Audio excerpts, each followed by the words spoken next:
ಕೋಲಾರ ಲೋಕಸಭಾ ಕ್ಷೇತ್ರದ ಚುನಾವಣೆಯ ಪ್ರಯುಕ್ತ ಶಿಡ್ಲಘಟ್ಟ ವಿಧಾನಸಭಾ ಕ್ಷೇತ್ರದಲ್ಲಿ ಭಾರತೀಯ ರಾಷ್ಟ್ರೀಯ ಕಾಂಗ್ರೆಸ್ ಪಕ್ಷದ ಅಭ್ಯರ್ಥಿಯಾಗಿರ್ತಕ್ಕಂಥ ಕೆ.ವಿ. ಗೌತಮ್ ಅವರ ಪರವಾಗಿ ಇವತ್ತು ಚುನಾವಣಾ ಪ್ರಚಾರಕ್ಕಾಗಿ ಪುತ್ತೂರಲ್ಲಿ ಹೋಬಳಿಯಲ್ಲಿ ಬಂದಿರತಕ್ಕಂಥ ಸಂದರ್ಭದಲ್ಲಿ ನಾವೆಲ್ಲರೂ ಇವತ್ತು ಬಹಳ ಅಭಿಮಾನದಿಂದ ಬಹಳ ಆದರದಿಂದ ಸ್ವಾಗತವನ್ನ ಕೋರಿದ್ದೀರಾ. ಮೊಟ್ಟ ಮೊದಲನೇದಾಗಿ ಕಲಿಸ್ತಾರೆ ಬಂಧುಗಳೇ, ಈ ಒಂದು ವೇದಿಕೆಯಲ್ಲಿ ಕಾಂಗ್ರೆಸ್ನ ಮುಖಂಡರ ಉಪಸ್ಥಿತಿಯಲ್ಲಿ ಇವತ್ತು ಪ್ರಚಾರವನ್ನ ನಾವು ಮಾಡ್ತಾ ಇದ್ದೇವೆ. 45 ವರ್ಷಗಳಿಗಿಂತ ಹೆಚ್ಚು ಸಮಯ ತಮ್ಮ ಸುದೀರ್ಘವಾದಂತಹ ರಾಜಕೀಯ ಪಯಣದಲ್ಲಿ ಕಾಂಗ್ರೆಸ್ಗೆ ವೀರಪ್ಪಣ್ಣವರು ಇವತ್ತು ವೀರಪ್ಪಣ್ಣವರ ಮಾರ್ಗದರ್ಶನದಲ್ಲಿ ಕೆಪಿಸಿಸಿ ಉಪಾಧ್ಯಕ್ಷರಾಗಿ ಈ ಒಂದು ಕ್ಷೇತ್ರದಲ್ಲಿ ಮತ್ತೊಮ್ಮೆ ಕಾಂಗ್ರೆಸ್ ಪಕ್ಷದ ಹತ್ತಿರವಾದಂತ ತಮ್ಮೆಲ್ಲರ ಸಹಕಾರವನ್ನ ಕೋರ್ಲಿಕ್ಕೆ ರಾಜೀವ್ ಗೌಡ್ರು, ಪುಟ್ಟು ಆಂಜನೇಯಪ್ಪನವರಿಬ್ಬರು ಒಟ್ಟಿಗೆ ಬಂದಿರ್ತಕ್ಕಂಥದ್ದು. ಕಾಂಗ್ರೆಸ್ ಪಕ್ಷ ಉಳಿದ್ರೆ, ಮುಖಂಡರು ಉಳಿದ್ರೆ ಇವತ್ತು ನಾಯಕರು ಆಗ್ಲಿಕ್ಕೆ ಸಾಧ್ಯ ಆಗುತ್ತೆ.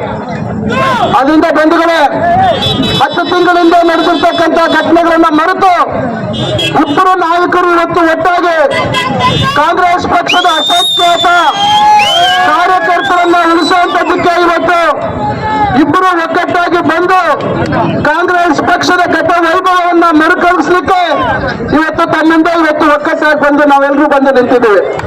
ಬಂಧುಗಳೇ, 26ನೇ ತಾರೀಕು ನಡೀತಾ ಇರ್ತಕ್ಕಂಥ ಚುನಾವಣೆ ಈ ದೇಶದ ಸಾರ್ವಭೌಮತ್ವವನ್ನ, ಈ ದೇಶದ ಪ್ರಜಾಪ್ರಭುತ್ವವನ್ನ ಉಳಿಸ್ತಕ್ಕಂಥ ಒಂದು ಚುನಾವಣೆ ಆಗ್ತಾ ಇದೆ. ಬಂಧುಗಳೇ, ಏನು 10 ವರ್ಷಗಳಿಂದ ಭಾರತೀಯ ಜನತಾ ಪಕ್ಷ ಈ ದೇಶವನ್ನ ಆಳ್ತಾ ಇದೆ.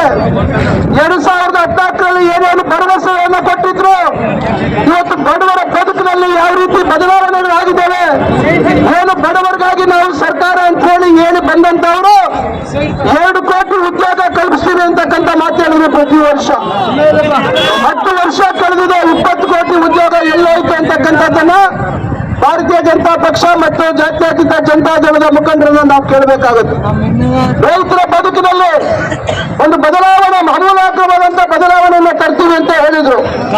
2 ಕೋಟಿ 2 ಪಟ್ಟು ಆದಾಯವನ್ನ ದುಪ್ಪಟ್ಟು ಮಾಡ್ತೀವಿ ಅಂತಕ್ಕಂಥ ನಿಟ್ಟಿನಲ್ಲಿ ಮಾತಾಡಿದ್ರು. ಬಂದವರೇ, ವರ್ಷಾನುಗಟ್ಟಲೆಯಿಂದ ಕಾಂಗ್ರೆಸ್ ಸರ್ಕಾರದಲ್ಲಿ ಕೊಟ್ಟಿದ್ದಂತ ರೈತರಿಗೆ ಗೊಬ್ಬರಗಳ ಮೇಲೆ ಇರ್ತಕ್ಕಂಥ ಸೇರಿಸುವಂತದ್ದಕ್ಕೆ ಕೇವಲ 6,000 ರೂಪಾಯಿ ವರ್ಷಕ್ಕೆ ರೈತರು ಕೊಡುವಂತ ಕೆಲಸವನ್ನ ಮಾಡ್ತಾ ಇದ್ದಾರೆ. ನಮಗೆಲ್ರಿಗೂ ಗೊತ್ತಿದೆ, ತಾವು ಎಷ್ಟು ಕನಿಷ್ಠ ಪಕ್ಷ ಒಬ್ಬ ರೈತ 30ರಿಂದ 40 ಸಾವಿರ ಇವತ್ತು ಹೆಚ್ಚುವರಿಯಾಗಿ ಗೊಬ್ಬರಗಳ ಸಬ್ಸಿಡಿ ತೆಗೆದಿರೋದ್ರಿಂದ ಹೊರೆಯಾಗಿರ್ತಕ್ಕಂಥದ್ದು ತಮಗೆ ಗೊತ್ತಿರತಕ್ಕಂಥ ಒಂದು ಹೀನಾಯ ಒಂದು ಕೆಲಸವನ್ನ ಕೇಂದ್ರದಲ್ಲಿ ಇರ್ತಕ್ಕಂಥ ಸರ್ಕಾರ ಮಾಡ್ತಾ ಇದೆ. ಈ ದೇಶದಲ್ಲಿರ್ತಕ್ಕಂಥ ನದಿಗಳನ್ನ ಜೋಡಣೆ ಮಾಡ್ತೀವಿ ಅಂತಕ್ಕಂಥ ಮಾತನ್ನ ಹೇಳಿದ್ರು. ಆ ಕೆಲಸ ಕೂಡ ಆಗ್ಲಿಲ್ಲ, ಅದನ್ನು ಮಾಡಲಿಲ್ಲ. ಬದಲಾಗಿ ಬೇಳೆಗಳ ಎಣ್ಣೆ ಇವೆಲ್ಲ ಬೆಲೆ ಜಾಸ್ತಿ ಮಾಡಿರ್ತಕ್ಕಂಥ ಮತ್ತೊಂದು ವಿಚಾರ ತಮಗೆ ಗೊತ್ತಿದೆ. ಭಾರತೀಯ ಸಂಸ್ಕೃತಿಯಲ್ಲಿ ಮಹಿಳೆಯರು ಬಹಳ ಹೆಚ್ಚಾಗಿ ಉಪಯೋಗಿಸ್ತಕ್ಕಂಥದ್ದು ಚಿಚೆ. ಕೇವಲ 2,708 ರೂಪಾಯಿ 1 ಗ್ರಾಮ್ ಚಿನ್ನ ಇಟ್ಟಿದ್ದು ಇವತ್ತು 7,000 ಇವತ್ತು ಎಲ್ಲಿ ಒಂದು ಕೈಯಲ್ಲಿ ಸುಮ್ಮನೆ ಕೊಟ್ಟಂಗೆ ಮಾಡಿ ಇನ್ನು 2 ಕೈಯಲ್ಲಿ ಬಾಚಿಕೊಂಡು ಹೋಗ್ತಾ ಇರ್ತಕ್ಕಂಥದ್ದು. ಬಂಧುಗಳು, ತಮಗೆ ಗೊತ್ತಿದೆ, 10 ತಿಂಗಳ ಹಿಂದೆ ತಾವೆಲ್ಲರೂ ಮನೆ ಮನೆಗೆ ಹೋಗಿ ಕಾಂಗ್ರೆಸ್ ಪಕ್ಷದ 5 ಗಾರಿಸ್ತಕ್ಕಂಥ ಒಂದು ಕೆಲಸವನ್ನ ಮಾಡಿದ್ವಿ. ಅದೇ ರೀತಿ ರಾಜ್ಯದಲ್ಲಿರ್ತಕ್ಕಂಥ ಜನ ಕಾಂಗ್ರೆಸ್ ಪಕ್ಷಕ್ಕೆ 136 ಸ್ಥಾನಗಳನ್ನ ಕೇವಲ 8 ತಿಂಗಳಲ್ಲಿ ಜಾರಿ ಮಾಡುವಂತಹ ಕೆಲಸವನ್ನ ಮಾಡಿದೆ. ನಾನು ತಮ್ಮೆಲ್ಲರಿಗೂ ಕೇಳುವಂತದ್ದು ಇಷ್ಟ, ಅಂತವರಲ್ಲಿ ಯಾರು ಕರೆಂಟ್ ಬಿಲ್ ಕಟ್ಟುತ್ತಾ ಇದ್ದೀರಾ ಅವರು ಮಾತ್ರ ಕೈ ಎತ್ತಬೇಕು. ಕರೆಂಟ್ ಬಿಲ್ ಕಟ್ತಾ ಮೇಲಿರೋರು ಮಾತ್ರ ಕೈ ಎತ್ತಾ ಇದ್ದೀವಿ, ನೀವು ಯಾರು ಕೈ ಎತ್ತಾ ಇಲ್ಲ. ಕರೆಂಟ್ ಬಿಲ್ ಯಾರಿಗಾದ್ರೂ ಇದೆಯಾ?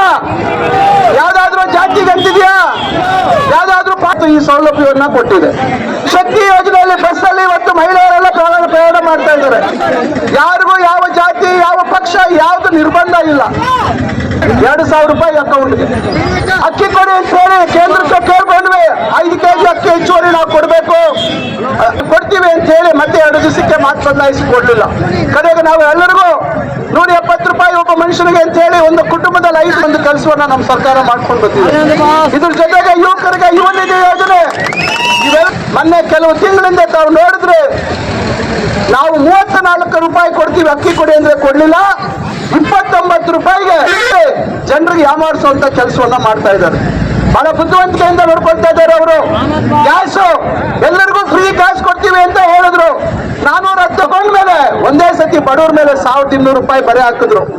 ಚುನಾವಣೆ ಬಂತು ಅಂತ ಹೇಳಿ ಈಗ 950 ರೂಪಾಯಿಗೆ ಗ್ಯಾಸ್ ಬೆಲೆಯನ್ನು ಇಳಿಸಿದ್ದಾರೆ. ಇದನ್ನ ಅರ್ಥ ಮಾಡ್ಕೋಬೇಕು ಬೇಕಂತದ್ದು ತಾವು ಅರ್ಥ ಮಾಡ್ಕೋಬೇಕು. ಕಾಂಗ್ರೆಸ್ ಪಕ್ಷ ಕೇಂದ್ರದಲ್ಲಿ ನಮ್ಮ AICC ಅಧ್ಯಕ್ಷರ ಹಾದಿಯಲ್ಲಿ ರಾಹುಲ್ ಗಾಂಧಿ ಅವರು, ಸೋನಿಯಾ ಗಾಂಧಿ ಅವರು ಮಲ್ಲಿಕಾರ್ಜುನ ಬಿಡುಗಡೆ ಮಾಡಿದ್ದಾರೆ. ಏನಿವತ್ತು ಗೃಹಲಕ್ಷ್ಮಿ ಕೊಟ್ಟಿದ್ದೀವಿ, ಆ ಗೃಹಲಕ್ಷ್ಮಿಯನ್ನ ನಾವೇ ಕಲ್ಲು ಮಹಾಲಕ್ಷ್ಮಿ ಅಂತೇಳಿ ವರ್ಷಕ್ಕೆ 1 ಲಕ್ಷ, ತಿಂಗಳಿಗೆ 8,000 ರೂಪಾಯಿ ಈ ಯೋಜನೆಯನ್ನ ಜಾರಿ ಮಾಡಬೇಕು ಅಂತಕ್ಕಂಥದ್ದಿದೆ.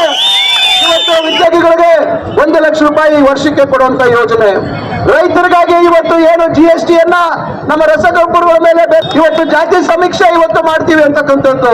ಇವತ್ತು ಬಹಳಷ್ಟು ಇವತ್ತು ಕಾರ್ಯಕ್ರಮಗಳನ್ನ ಇವತ್ತು 25 ಅಂಶಗಳನ್ನ ಗಮನದಲ್ಲಿ ಇಟ್ಕೊಂಡು 5 ವಿಷಯ ಅಂತ ಕೆಲಸ ಮಾಡ್ತಾ ಇದೆ. ಅದರಿಂದ ಬಂಧುಗಳೇ, ನಾನು ತಮ್ಮೆಲ್ಲರಲ್ಲೂ ಕೇಳೋದಿಷ್ಟೇ, ಏನು ಇತ್ತೀಚೆಗೆ ಹೇಳಿಕೆಗಳನ್ನು ನೋಡಿದ್ದೀರಿ. ಕುಮಾರಸ್ವಾಮಿ ಅವರು ನಿನ್ನೆ ಎಲ್ಲ ಮೊನ್ನೆ ಒಂದು ಹೇಳಿಕೆ ಕೊಟ್ಟರು. ತುಮಕೂರಲ್ಲಿ ಕಾಂಗ್ರೆಸ್ ಪಕ್ಷ ರಾಜ್ಯದಲ್ಲಿ ಮಹಿಳೆಯರಿಗೆ ಗ್ಯಾರಂಟಿಗಳನ್ನು ಕೊಟ್ಟು ದಾರಿ ತಪ್ಪಿಸ್ತಾ ಇದ್ದಾರೆ. ಅವರು ದಾರಿ ತಪ್ಪುವಂತ ಕೆಲಸ ಮಾಡಿದ್ರು ಅಂತ ದಯವಿಟ್ಟು ತಾವು ಯೋಚನೆ ಮಾಡಿ. ತಾವೆಲ್ಲರೂ ಇವತ್ತು ತಮ್ಮ ಮನೆಗಳಲ್ಲಿ ಇವತ್ತು 2,000 ರೂಪಾಯಿ ಕಾಂಗ್ರೆಸ್ ಪಕ್ಷದ ಹಲವಾರು ಗ್ಯಾರಂಟಿಗಳು ಬಂದಿದೆ. ನಮ್ಮ ಮನೆಗಳಲ್ಲಿ ಆ ರೀತಿ ಏನಾದ್ರು ಹೆಚ್ಚು ಕಮ್ಮಿ ಆಗಿದೆಯಾ? ದಯವಿಟ್ಟು ತಾವು ಕುಮಾರಸ್ವಾಮಿ ಅವರು ನಾಲಿಗೆ ಮೇಲೆ ಇಟ್ಕೊಂಡು ಮಾತಾಡ್ಬೇಕಾಗತ್ತೆ. ಈ ರಾಜ್ಯದಲ್ಲಿ ಬಡ ಜನರಿಗೆ ಏನಿವತ್ತು ಭೀಕರವಾದಂತ ಬರಗಾಲದಂತ ಸಂದರ್ಭದಲ್ಲಿ ಇವತ್ತೇನು ಅನುಕೂಲಗಳಾಗಿದ್ದಾವೆ ನಮ್ಮ ಗ್ಯಾರಂಟಿಗಳಿಂದ, ಅವ್ರ ಬಗ್ಗೆ ಹೀಯಾಳಿಸ್ತಕ್ಕಂಥ ಒಂದು ಕೆಲಸವನ್ನು ತಾವು ಮಾಡಬಾರ್ದು. 2 ಬಾರಿ ಈ ರಾಜ್ಯದ ಮುಖ್ಯಮಂತ್ರಿಗಳಾಗಿ ತಮ್ಮ ಘನತೆಗೆ ಗೌರವ ಬರ್ತಕ್ಕಂಥ ರೀತಿಯಲ್ಲಿ ತಾವು ನಡ್ಕೋಬೇಕು. ಈ ರೀತಿಯಾಗಿ ಚಿಲ್ಲರೆ ಒಬ್ಬ ವ್ಯಕ್ತಿ ತರ ತಾವು ಮಾತಾಡಬಾರ್ದು ಅಂತಕ್ಕಂಥ ಮಾತನ್ನ ಈ ಸಂದರ್ಭದಲ್ಲಿ ನಾನು ಕುಮಾರಸ್ವಾಮಿ ಅವರಿಗೆ ಹೇಳ್ತೇನೆ. ಖಂಡಿತ ಈ ಚುನಾವಣೆಯಲ್ಲಿ ಮಹಿಳೆಯರು ಅವರಿಗೆ ಸರಿಯಾದ ರೀತಿಯಾದಂತಹ JDS ಪಕ್ಷಕ್ಕೆ ಬುದ್ಧಿ ಕಳಿಸ್ತಾರೆ ಅಂತಕ್ಕಂಥ ನಂಬಿಕೆ ನನಗಿದೆ. ಅದರಿಂದ ಬಂಧುಗಳೇ, ನಾನು ಹೇಳುವಂತದ್ದಿಷ್ಟೇ, ಏನು ಅವಕಾಶವಾದ ರಾಜಕಾರಣ ಯಾವ ಸಂದರ್ಭದಲ್ಲಿ ಯಾರ ಜೊತೆ ಹೊಂದಾಣಿಕೆ ಮಾಡ್ಕೊಳ್ತಾರೆ ಗೊತ್ತಿಲ್ಲ. ಸನ್ಮಾನ್ಯ ದೇವೇಗೌಡರು ಹೇಳಿದ್ರು, ಈ ದೇಶದಲ್ಲಿ ನರೇಂದ್ರ ಮೋದಿ ಪ್ರಧಾನಿ ಆದ್ರೆ ನಾನು ದೇಶ ಬಿಟ್ಟು ಹೋಗ್ತೀನಂತೆ. ಎಲ್ಲೂ ಹೋಗ್ಲಿಲ್ಲ, ಭದ್ರವಾಗಿ ಇಲ್ಲೇ ಕೂತವ್ರೆ. ಈಗ ಹೇಳ್ತಾರೆ ನರೇಂದ್ರ ಮೋದಿ ಅವರು ನಾವು ಬಹಳ ಆತ್ಮೀಯರು ಅಂತ ಹೇಳ್ತಾರೆ. ಅದರಿಂದ ಬಂಧುಗಳೇ, ಅವರು ಜಾತ್ಯತೀತ ಪಕ್ಷ ಅಂತ ಹೇಳ್ತಾರೆ. ನಾನು ಅವರಲ್ಲಿ ವಿನಂತಿ ಮಾಡ್ಕೊಳ್ತೇನೆ, ಜನತಾದಳ ಎಸ್ ಅಂತಕ್ಕಂಥದ್ದು ಎಸ್ ತೆಗಿಬಿಡಿ, ಬರೀ ಕೆ ಅಂತ ಹಾಕೊಳ್ಳಿ. ಜನತಾದಳ ಕುಟುಂಬ ರಾಜಕಾರಣ, ಅವ್ರ ಕುಟುಂಬ, ಅವರ ಕುಟುಂಬದ ಸದಸ್ಯರು ಬಿಟ್ರೆ ಬೇರೆ ಯಾರಿಗೂ ಅವರು ಅವಕಾಶ ಕೊಡೋದಿಲ್ಲ. ದಯವಿಟ್ಟು ಇದನ್ನ ನೀವು ಗಮನಿಸಬೇಕು. ಅದರಿಂದ ಮತ್ತೊಂದು ಮಾತು ಹೇಳ್ತಾ ಇದ್ದಾರೆ ಪದೇ ಕುಮಾರಸ್ವಾಮಿ ಅವರು. ತಮಗೆ ಗೊತ್ತಿದೆ, ಈ ರಾಜ್ಯದ ವಿಧಾನಸಭೆಯ ಸಂಖ್ಯೆ 224. ಕಾಂಗ್ರೆಸ್ ಪಕ್ಷ 136 ಸ್ಥಾನ ಗೆಲ್ಸ್ಕೊಟ್ಟಿದ್ದಾರೆ ಈ ರಾಜ್ಯದ ಜನ. 5 ಗ್ಯಾರಂಟಿಗಳನ್ನ ನುಡಿದಂತೆ ನಡೆದಿದ್ದಂತ ಸರ್ಕಾರ ಯಾವ್ದಾದ್ರಿದ್ರೆ ಸನ್ಮಾನ್ಯ ಸಿದ್ದರಾಮಯ್ಯನವರು, DK ಶಿವಕುಮಾರ್ ಅವರ ಸರ್ಕಾರ. ಈ ಸರ್ಕಾರದಲ್ಲಿ ಇವತ್ತು ಗ್ಯಾರಂಟಿಗಳನ್ನ ಕೊಟ್ಟಿರೋದನ್ನ ಸಹಿಸಕ್ಕಾಗ್ತೀರಾ? ಚುನಾವಣೆ ಆಗ್ಲೇ ಈ ಸರ್ಕಾರವನ್ನು ಕಿತ್ತಾಕ್ಬಿಡ್ತೀವಿ ಅಂತಾರೆ. ಅಂದ್ರೆ ಇದರ್ಥ ದಯವಿಟ್ಟು ಅರ್ಥ ಮಾಡ್ಕೊಳ್ಳಿ. ಈಗ ಕೊಡ್ತಾ ಇರ್ತಕ್ಕಂಥ ಗ್ಯಾರಂಟಿಗಳನ್ನ ನಮ್ಮ ಸರ್ಕಾರವನ್ನ ಬೀಳಿಸಿ ಇದನ್ನ ನಿಲ್ಸಾಕ್ತಿವಿ, ಬಡವರಿಗೆ ಯಾವ್ದು ಹೋಗುವಂತ ಅವಶ್ಯಕತೆ ಇಲ್ಲ ಅಂತಕ್ಕಂಥ ರೀತಿಯಲ್ಲಿ ಇವತ್ತು ಮಾತಾಡ್ತಾ ಇದ್ದಾರೆ. ಇದೇ ನೀವು ಕಾಂಗ್ರೆಸ್ ಪಕ್ಷಕ್ಕೆ ಆಶೀರ್ವಾದ ಮಾಡಿ ಅತಿ ಹೆಚ್ಚಿನ ಲೋಕಸಭಾ ಸ್ಥಾನಗಳನ್ನ ನೀವು ಗೆಲ್ಸ್ಕೊಟ್ಟಿದ್ದಾರಲ್ಲ. ನಮ್ಮ 5 ಗ್ಯಾರಂಟಿಗಳು 5 ವರ್ಷ ಏನು ಮಾತು ಕೊಟ್ಟಿದ್ದೀವಿ, ಅದ್ರ ಜೊತೆಗೆ ಇನ್ನೂ ಹಲವಾರು ಕಾರ್ಯಕ್ರಮಗಳನ್ನ ನಾವು ಜಾರಿ ಮಾಡ್ತಕ್ಕಂಥ ಕೆಲಸವನ್ನ ಮಾಡ್ತೀವಿ. ಅದರಿಂದ ಬಂಧುಗಳೇ, ಸಮಯ ಬಹಳಷ್ಟು, ಬಿಸಿಲು ಬಹಳಷ್ಟು ಇರೋದ್ರಿಂದ ಮಾತಾಡ್ತಕ್ಕಂಥ ಮುಖಂಡರು ಜಾಸ್ತಿ ಜನ ಇದ್ದಾರೆ. ಒಬ್ಬ ಸಾಮಾನ್ಯ ಕುಟುಂಬದಿಂದ ಬಂದಿರತಕ್ಕಂಥವರು ಗೌತಮ್ ಅವರು ಏನು ನಮ್ಮ ವಿದ್ಯಾರ್ಥಿ Congress NSUI, national state union of in India, ಅದರಿಂದ ಬಂದಿರತಕ್ಕಂಥವ್ರು. ಮತ್ತೆ ಯೂತ್ ಕಾಂಗ್ರೆಸ್ ಅಲ್ಲಿ ಕೆಲಸ ಮಾಡಿ ಮತ್ತೆ ಇವತ್ತು ಪ್ರದೇಶ್ ಕಾಂಗ್ರೆಸ್ ಅಲ್ಲಿ ಕೆಲಸ ಮಾಡಿರ್ತಕ್ಕಂಥ ಅನುಭವ. ಒಬ್ಬ ಸಾಮಾನ್ಯ ಕುಟುಂಬದಿಂದ ಬಂದಿರತಕ್ಕಂಥ KV ಗೌತಮ್ ಅವರಿಗೆ ಇವತ್ತು ಎಐಸಿಸಿ ಅಧ್ಯಕ್ಷರಾಗಿರ್ತಕ್ಕಂಥ ಮಲ್ಲಿಕಾರ್ಜುನ್ ಖರ್ಗೆ ಅವರು ಸೋನಿಯಾ ಗಾಂಧಿ ಅವರು ರಾಹುಲ್ ಗಾಂಧಿ ಅವರು ಅಭ್ಯರ್ಥಿ ಮಾಡಿ ಕಳಿಸಿದ್ದಾರೆ. ಸಿದ್ದರಾಮಯ್ಯನವರು DK ಶಿವಕುಮಾರ್ ಅವರು ನಮ್ಗೆಲ್ರಿಗೂ ಜವಾಬ್ದಾರಿ ಕೊಟ್ಟಿದ್ದಾರೆ. ನೀವು ಇವ್ರ ಅಭ್ಯರ್ಥಿಯನ್ನ ಗೆಲ್ಸ್ಕೊಂಡು ನಿಮ್ಮ ಪ್ರತಿನಿಧಿಯಾಗಿ ಇವ್ರನ್ನ ಲೋಕಸಭೆ ಕಳಿಸ್ತಕ್ಕಂಥ ಜವಾಬ್ದಾರಿ ನಿಮ್ಮೆಲ್ಲರ ಮೇಲೆ ಇದೆ ಅಂತ ಹೇಳಿ ಕಳಿಸಿದ್ದಾರೆ.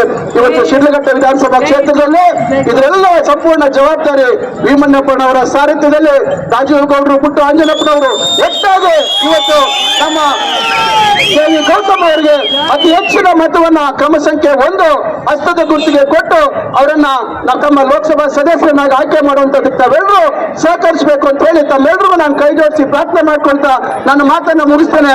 ಜೈ ಹಿಂದ್, ಜೈ ಕಾಂಗ್ರೆಸ್.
ಉನ್ನತ ಶಿಕ್ಷಣ ಸಚಿವರಾದ ಹಾಗೂ ಚಿಕ್ಕಬಳ್ಳಾಪುರ ಜಿಲ್ಲಾ ಉಸ್ತುವಾರಿ ಮಂತ್ರಿಗಳಾದ MC ಸುಧಾಕರ್ ರೆಡ್ಡಿ ಅವರೇ, ಪುಟ್ಟು ಅಂಜಪ್ಪನವರೇ, ರಾಜೀವ್ ಗೌಡ್ರೆ, ಜಿಲ್ಲಾಧ್ಯಕ್ಷರಾದ ಕೇಶವ ರೆಡ್ಡಿ ಅವರೇ ಮತ್ತು ವೇದಿಕೆ ಮೇಲೆ ಇರುವ ಎಲ್ಲ ಮುಖಂಡರೇ, ಸಭೆಗೆ ಆಗಮಿಸಿರುವ ಎಲ್ಲ ಕಾರ್ಯಕರ್ತ ಬಂಧುಗಳೇ, ನನ್ನ ಅಣ್ಣ ತಮ್ಮಂದಿರೇ, ತಾಯಂದ್ರೆ ಕೆಲಸ ಮಾಡ್ತಾ ಇದ್ದ ನನ್ನನ್ನು ಇವತ್ತು ಕೋಲಾರದಂತ ದೊಡ್ಡ ಲೋಕಸಭಾ ಕ್ಷೇತ್ರಕ್ಕೆ ಒಬ್ಬ ಅಭ್ಯರ್ಥಿನಾಗಿ ನಿಮ್ಮ ಮುಂದೆ ಪಕ್ಷ ಕಳಿಸಿದ DK ಶಿವಕುಮಾರ್ ಅವರು, ಮುಖ್ಯಮಂತ್ರಿಗಳಾದ ಸಿದ್ದರಾಮಯ್ಯನವರು, AICC ಅಧ್ಯಕ್ಷರಾದ ಸುಧಾಕರ್ ರೆಡ್ಡಿ ಅವರೆಲ್ಲ ಇದ್ದಾರೆ. ನಿಮಗೆ ಬೆಂಬಲಕ್ಕೆ ಇರ್ತಾರೆ, ನೀವು ಗೆದ್ದುಕೊಂಡು ಬರ್ತೀವಿ ಅಂತ ಹೇಳಿ ನನ್ನನ್ನು ನಿಮ್ಮ ಮುಂದೆ ಕಳಿಸಿದ್ದಾರೆ.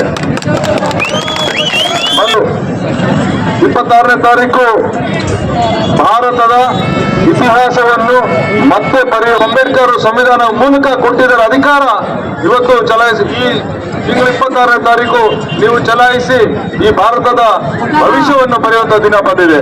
ಏನು 10 ವರ್ಷಗಳಲ್ಲಿ ಈ ಬಿಜೆಪಿಯ ದುರಾಡಳಿತದಿಂದ ನೀವು ಬೇಸರಗೊಂಡಿದ್ದೀರಾ, ಏನು ಕೆಲಸ ಇಲ್ಲ, ಯುವಕರಿಗೆ ಉದ್ಯೋಗ ಇಲ್ಲ, ಜನಗಳಿಗೆ ಒಟ್ಟಾರೆ ನೆಮ್ಮದಿ ಶಾಂತಿ ಏನೂ ಇಲ್ಲ. ಇದಕ್ಕಾಗಿ ನಾವು ಇದು ಗ್ಯಾರಂಟಿಗಳು ಕೊಟ್ಟಿದ್ವಿ, ಅದ್ರ ಮುಖಾಂತರ ಸ್ವಲ್ಪನಾದ್ರೂ ನಿಮ್ಮ ಕಷ್ಟಕ್ಕೆ ನೆರವಾಗಿದ್ವಿ ಅಂತ ನಾನಾದ್ರೂ ತಿಳ್ಕೊಳ್ತಾ ಇದ್ದೀನಿ. ಹೆಣ್ಣು ಮಕ್ಕಳಿಗೆ 2000 ಕೊಟ್ಟಿದ್ದಾರೆ, ಕರೆಂಟ್ ಫ್ರೀ ಕೊಟ್ಟಿದ್ದಾರೆ, ಬಸ್ ಫ್ರೀ ಕೊಟ್ಟಿದ್ದಾರೆ. ನಿಮ್ಮ ಉದ್ಯೋಗಕ್ಕೆ ಅರಸಿಕೊಂಡು ಹೋಗುವ ನಿರುದ್ಯೋಗಿಗಳಿಗೆ ಒಂದು ತಿಂಗಳಿಗೆ 3000 ರೂಪಾಯಿ ಕೊಟ್ಟಿದ್ದಾರೆ. ಈಗ AICC ವತಿಯಿಂದ ಮತ್ತೊಂದು ಪ್ರಣಾಳಿಕೆ ಬಿಡುಗಡೆ ಮಾಡಿ ನಿಮಗೆಲ್ಲ ಒಂದು 25 ಗ್ಯಾರಂಟಿಗಳು ಕೊಟ್ಟಿದ್ದಾರೆ. ಅದರಲ್ಲಿ ಬಹು ಮುಖ್ಯವಾದ ಮಹಾಲಕ್ಷ್ಮಿ ಅಂತ ಈಗೇನು ನಾವು 2000 ರೂಪಾಯಿ ಕೊಡ್ತಾ ಇದ್ದೀವಿ ರಾಜ್ಯ ಸರ್ಕಾರದಿಂದ, ಕೇಂದ್ರ ಸರ್ಕಾರದಿಂದ ಹೆಣ್ಣು ಮಕ್ಕಳಿಗೆ 8000 ರೂಪಾಯಿ ತಿಂಗಳಿಗೆ ಕೊಡ್ತಾರೆ. ಸೊ ಒಟ್ಟಾರೆ 10,000 ರೂಪಾಯಿ ನಿಮ್ಮ ಮನೆಗೆ ಸೇರುತ್ತೆ. ಬಂದ ತಕ್ಷಣ ರೈತರು ಏನು ಸಾಲ ಮಾಡಿದ್ದಾರೆ ಬ್ಯಾಂಕುಗಳಲ್ಲಿ ಅದೆಲ್ಲ ಮನ್ನಾ ಮಾಡ್ತೀವಿ ಅಂತ ಹೇಳಿದ್ದಾರೆ. ಇಮಿಡಿಯೇಟ್ ಆಗಿ 30 ಲಕ್ಷ ಯುವಕರಿಗೆ ಉದ್ಯೋಗಗಳನ್ನು ಕೊಡ್ತಾರೆ. ನಮ್ ಕೈಲಾಗಿದ್ರೆ ನಾವು ಹೇಳ್ತೀವಿ. ಯಾಕಂದ್ರೆ ಸುಮ್ನೆ 2 ಕೋಟಿ ಕೊಡ್ತೀವಿ ಅಂತ ಹೇಳಿ ವರ್ಷಕ್ಕೆ ಒಂದೇ ಒಂದು ಉದ್ಯೋಗ ಇದುವರೆಗೂ ಕೊಟ್ಟಿಲ್ಲ. ನಾವು 30 ಲಕ್ಷ ಇಮಿಡಿಯೇಟ್ ಆಗಿ 1,50 ಲಕ್ಷ ಯುವಕರಿಗೆ ಉದ್ಯೋಗ ಕೊಡ್ತೀವಿ ಅಂತ ಹೇಳಿ AICC ಭರವಸೆ ಕೊಟ್ಟಿದೆ. ಕಾಂಗ್ರೆಸ್ ಮತ್ತೆ ಅಧಿಕಾರಕ್ಕೆ ಕೇಂದ್ರದಲ್ಲಿ ಬಂದ್ರೆ ಇವೆಲ್ಲ ಮಾಡೇ ಮಾಡ್ತೀವಿ. ನಾವು ನುಡಿದಂತೆ ನಡೆದಿದ್ದೇವೆ, ಇನ್ನು ಮುಂದೆನೂ ನಡೀತೀವಿ. ಬಂಧುಗಳೇ, 26ನೇ ತಾರೀಕು ನನ್ನ ಗುರುತು ಕೈ, ನಿಮ್ಮ ಗುರುತು ಸೀರಿಯಲ್ ನಂಬರ್ 1. 26ನೇ ತಾರೀಕು KV ಗೌತಮ್ಗೆ ವೋಟ್ ಹಾಕಿ ನನ್ನ ಪಾರ್ಲಿಮೆಂಟ್ ಕಳಿಸ್ಕೊಡಿ. ನಿಮ್ಮ ಅಣ್ಣನ ತಮ್ಮನಾಗಿ, ನಿಮ್ಮ ಮಗನಾಗಿ, ನಿಮ್ಮ ಫ್ರೆಂಡ್ ಆಗಿ, ನಿಮ್ಮ ಸಹೋದರನಾಗಿ ನಿಮ್ಮ ಕೆಲಸ ಮಾಡ್ಕೊಡ್ತೀನಿ ಅಂತ ಹೇಳ್ತಾ ಇದ್ದೀನಿ. ಜೈ ಹಿಂದ್, ಜೈ ಕಾಂಗ್ರೆಸ್.